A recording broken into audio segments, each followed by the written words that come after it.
Subscribe top media news আর bell বাটনে click করতে কিন্তু ভুলবেন না। আওয়ামী লীগের সাবেক সাধারণ সম্পাদক, বর্তমান প্রেসিডিয়াম সদস্য এবং জনপ্রশাসন মন্ত্রী সৈয়দ আশরাফুল ইসলামকে কোথায় দাফন করা হবে তা নির্ধারণ করবেন দলের সভাপতি এবং প্রধানমন্ত্রী শেখ হাসিনা। গণভবনের ঘনিষ্ঠ একটি সূত্র এইসব তথ্য জানিয়েছেন। মরহুমের পরিবারের সদস্যরা রাজধানীর বনানী কবরস্থানে বাবার সাবেক রাষ্ট্রপতি সৈয়দ নজরুল ইসলাম এবং মায়ের কবরের পাশে তাকে দাফন করতে চাচ্ছেন। এই বিষয়ে সৈয়দ আশরাফের ছোট ভাই জানান, আমরা প্রাথমিকভাবে ধারণা করছি বনানী কবরস্থানে বাবা মায়ের পাশে কবর দেওয়া হবে ভাইকে। তবে এই বিষয়ে চূড়ান্ত সিদ্ধান্ত নেবেন প্রধানমন্ত্রী। তার সিদ্ধান্তের ওপরই নির্ধারণ হবে কোথায় ভাইয়ের মরদেহ দাফন করা হবে। এদিকে আগামী শনিবার দেশের মাটিতে ফিরে আসবে সৈয়দ আশরাফুল ইসলামের মরদেহ।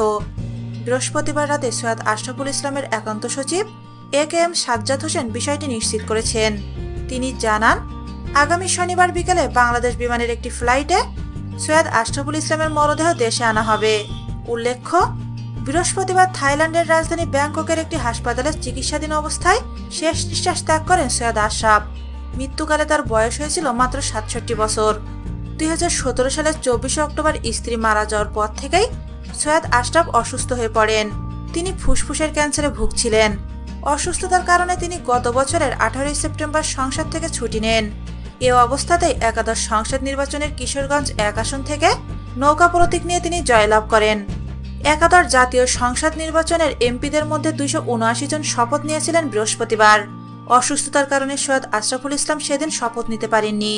তিনি সুস্থ হয়ে দেশে ফেরার পর শপথ নেওয়ার কথা ছিল। আমাদের এই ভিডিওটি যদি আপনাদের ভালো লেগে থাকে তাহলে প্লিজ সাবস্ক্রাইব করুন। লাইক, কমেন্ট এবং শেয়ার করতেও কিন্তু ভুলবেন না।